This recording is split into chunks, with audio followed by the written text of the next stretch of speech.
10th time lucky. Somebody needs to hear this because I've had the luxury of having everything go tits up in a big way, like Crisis. And I went to places like Crisis and met all the charities around London, not because, yeah, I suppose, yeah, because it's Crisis. I think some people are just born in crisis because it's so normalised. I was talking to someone yesterday and he was talking about substances and he was being weaned off ketamine addictions and different things. And you come across people all over London, and it's a big part of the culture of this capital. Probably New York and other places all over the Western world. I'm not sure. I haven't had the luxury of going to Japan yet. I don't know what substances are like there, but it's everywhere. Sort of, it's an epidemic, and it's quite ironic because all the people that pay to go to the top schools, like Italia Conti and Brit School and whatever, they've, you can read people when you've dabbled. Never had addictions. Alcohol is such a social lubricant, though, and I was saying to the person, every time I go out, I drink. Social drinking, and that is a big one for me, and it's very difficult to get out of because I come from an addiction household, and it's literally it's been nightmares recently. My mum shattered her arm, and she's 72, and my dad's had really bad health issues last year, and he was in hospital for 3 months. And this is what I was getting to. It's like a simulation, isn't it? And like the people I've been listening to, the coaches and the people, it's like how you can alter your whole perspective on the world and change things and mental health and stuff. And it all gets covered when you talk about coaching and you talk about law of attraction. Law of attraction is a big deal. I didn't realize it because it isn't akin to a religion, because if you think you've got something to gain from aligning with a certain clarity of mind and getting rid of all self mastery. Anyway, I was gravitating to that when I was like 14. Eckhart Tolle stuff. It's like a tribe of people that inherently know that the world's a messy, scruffy, mad hellhole, and if you walk around untrained in it, you will attract everything that your mind is.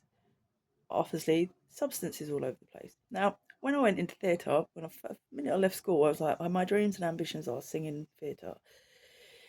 That's what I wanted to do, but it was like I did 6 months training uh, in a community play, and I got quite a nice part, and I sang. It was everything, but then peers in theatre, alcohol, and then substances are around, and you go, okay, so this is the norm, is it?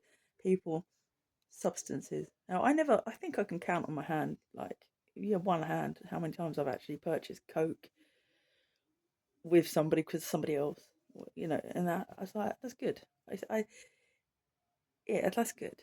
And then it's like people talk about, in my day, it was like Leah Betts, Just Say No, and it was really bang on the telly, like, do not do drugs.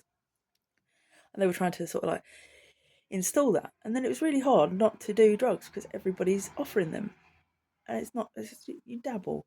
And that's why it's realistic. And it's like when that guy from East 17 said, oh, I done ecstasy. Be honest about it because it's everywhere at one point. They're probably going to come, someone's going to come across it, and people die of it because they double drop and they don't drink water. And it's like, I don't recommend it because you have the most extreme depression the next day, like ungodly depression, because you depleted all your happy in one moment. You know, your happy chemicals have been depleted, and it can take years to restore balance. And some people are affected very differently by it all, so you have to be prepared for the consequences of taking a ecstasy pill because it does what it says on the label. And if everything is in balance, yin and yang, you think you can touch heaven and glory and amazing, the most amazing, beautiful feeling on planet Earth, not to have a consequence? No, because you will have a thing called a come down, hit the earth. I mean, I did uh, ecstasy and I took half a pill and half a pill. And the next day, this is exactly what happened. And I was supposed to be going to Spain, and I just didn't bother going. It was like, No, I'm not going. I don't want to go. It was like this realization. I was like, that was really stupid of me. And then I booked a flight and joined them day after. But it was like insanity, isn't it? Basically, at that level of depression and having to adjust to it. Like, oh my God, will I ever be the same again? It's scary. But obviously, you do. But at the time, because so much is going on in your world, I dropped out of a theatre class. I was doing another 6 months at Greenwich Young People's Theatre. And when you're acclimatising to alcohol, 2 pints of lager and a packet of crisps, literally, for the lunch break, it's like brain chemistry is getting fucked with for the first time on a regular. And then it's like, you go back in there and you roll about, and then it's like, all of a sudden it's like, I don't want to be doing this. It's like, I just want to be hedonism and all these other things that are going through your mind. So it was like I dropped out and I only had 2 weeks to go. It's an access into university course. So dipshit didn't go to. I'm really glad I didn't, because I've met lots of people that have gone and spent the 3 years at these places, and they don't exactly talk about it like it's the best experience of their lives. In fact, there's a lot of bullying and there's a lot of this and a lot of other things. I was like, I couldn't have coped with any more bullying, and that was part of it as well, because secondary school was just like prison to me. Him getting spammed, slapped on the forehead from class to class, and it's like being singled out. You think, oh, I must have something. It was always in a negative respect, and it was never positive respect. It was always like, oh God, don't give me attention, because it's always going to be negative. So it's like all these unhealed traumas and different things, especially primary school, they used to single me out, always give me lines. And fair enough, I was just a prankster. More so, we had the joke catalogue, so it was like itching powder and hot hot chewing gum and doing all these things.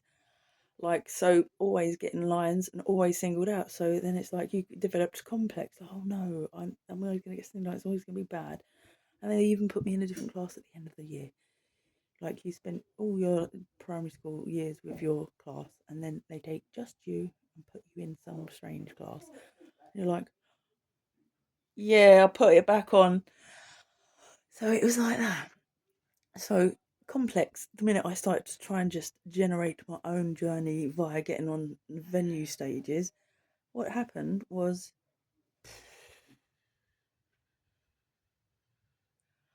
I magnetized a whole bunch of crap. I think that's literally just what happened.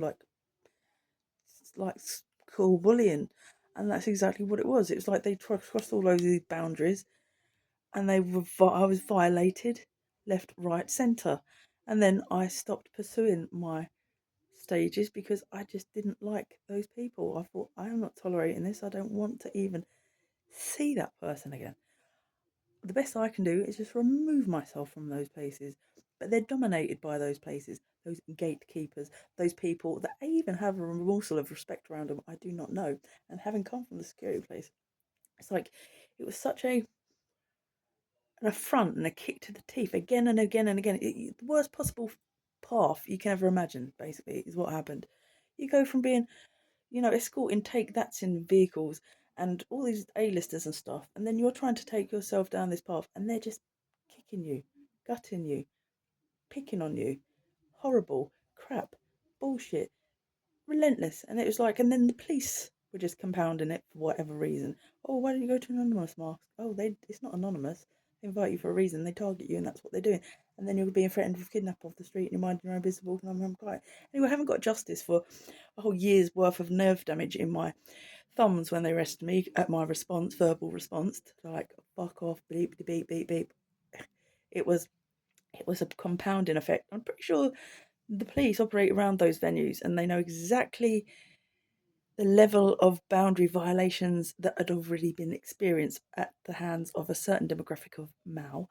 And so, same demographic of Mao just went like that. So I was like, babe, babe, babe, babe, I'm over it. I'm sorry, please forgive me. I love you and thank you, Hanabobo. The point is, at the time, I was so depressed with the tag label religious hatred, racial aggravated harassment in words and writing, which is what they give to any drunken disorderly. But I wasn't disorderly, I was a provoked person by a person in a uniform that's supposed to serve and protect me. Anyway, they gave me a year's worth of nerve damage by leaving a very heavy bag and coat on my. I've already gone into 10 minutes. I'm gonna. So anyway, I went to court for this. Most people would just get a slap on the wrist, but not me. 24 hours in custody and then a day in court. No justice as of yet, still. So don't put me in their presence.